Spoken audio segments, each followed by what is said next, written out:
السلام عليكم، مرحبا بكم في فيديو جديد. اليوم ان شاء الله غادي نشوفوا بسبوسه بالكريمه او بسبوسه طبقات اللي كتجي لذيذه بزاف وهائله وبالزربه كتوجد. في المقادير ان شاء الله غادي نحتاجوا جوج ديال البيضات في حراره المطبخ، مع قبيصه ديال الملح ضروري باش يعدل لينا الذوق، مع كاس الا ربع من سكر سنيده، وساشي من السكر منسم بالفانيلا. غادي نطربوا البيض مع السكر مزيان تيذوب لينا هذاك السكر، وغادي نضيفوا ليه كاس الا ربع من زيت المائده. غنضربوا مزيان وغادي نضيفوا كاس ديال الحليب. غنضربوا هاد العناصر مزيان وغادي نزيدوا عليهم جوج كيسان من السميده رقيقه اولا السميد الناعم، مع جوج ساشي ديال خميره الحلويات من فئه 8 غرام. المجموع عندنا هو 16 غرام.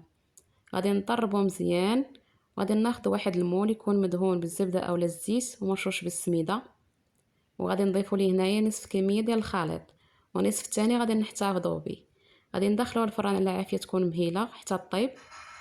ها هي هنايا من بعد ما طابت غادي ندوزو باش نوجدوا الكريمه غادي نحتاجو فيها نصف لتر من الحليب مع جوج معالق من السكر سنيده،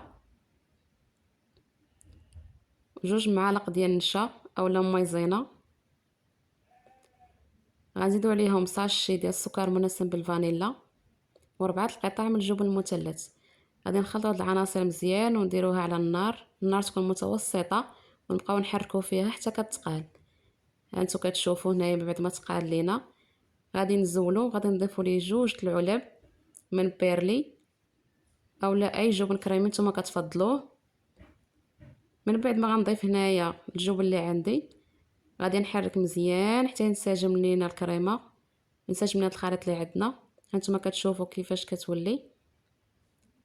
غادي ناخذوا البسبوسه ديالنا وغادي نضيفوا عليها هاد الكريمه، وغادي نرجعوها الفران العافيه تكون مهيله ولكن غير من الفوق. غنطفيو من التحت ونخليو العافيه شاعله غير من الفوق لان النار تكون مهيله حتى كتنشف لينا هذيك الكريمه. غادي ندوزو هنايا باش نوجدوا القطر اولا السيرو اللي غادي نسقاو به البسبوسه. غنحتاجو فيه كاس ديال السنيده مع جوج كيسان ديال الماء وشرائح من الليمون الحامض اولا البرتقال. غنخليو العافيه تكون متوسطه حتى كيتقال وكنطفيو عليه. هنايا الكريمه ديالنا من بعد ما نشفات غادي ناخذ نصف الخليط اللي خلينا وغنديروا ليه شويه ديال الحليب حيت كيكون ثقال، وغادي نضيفوه على الكريمه. غادي نقادوه مزيان فوق الكريمه وغادي نرجعوه الفران العافيه غير من الفوق حتى كطيب لينا. هانتوما شفتوا هنايا من بعد ما طابت كنتاكدوا انها طابت مزيان. غادي ناخذ داك السيرو اللي كيكون بارد والبسبوسه تكون باقا سخونه، غادي نسقيوها مزيان وغنخليوها شويه حتى تشرب لنا هذاك السيرو، ونخليوها ترتاح اطول مده ممكنه ساعتين حتى 3 السوايع عاد نزولوها من المول. هانتوما كيفاش كتشوفوا كيف ما ملي زولتها من المول كيفاش كتجي. غادا هنايا انا نزينها، غندهنها بشويه ديال العسل، غادا نزينها بكاوكاو اللي يكون محمر ومهرمش. هانتوما درت واحد الطبسيل في الوسط باش يبقى ليا داك الجنب خاوي باش يجيني تزيين مقاد. غادا ندير ليها كاوكاو مهرمش مع الجناب، وناخذ واحد الطبسيل اخر صغير شويه وغندير من هنا بهاد البلاصه غندير الكوك، والوسط غادا نزيد غير كاوكاو مهرمش.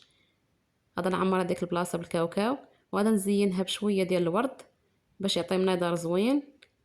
هانتو كيفاش كتجي الشكل ديالها كتجي هائله لذيذه بزاف ورطبه. هانتوما كتشوفوا من الداخل كيفاش كتجي لذيذه بزاف. كنتمنى انكم تجربوها وما تنساوش تدعموني باللايك والاشتراك، وبالصحه والراحه.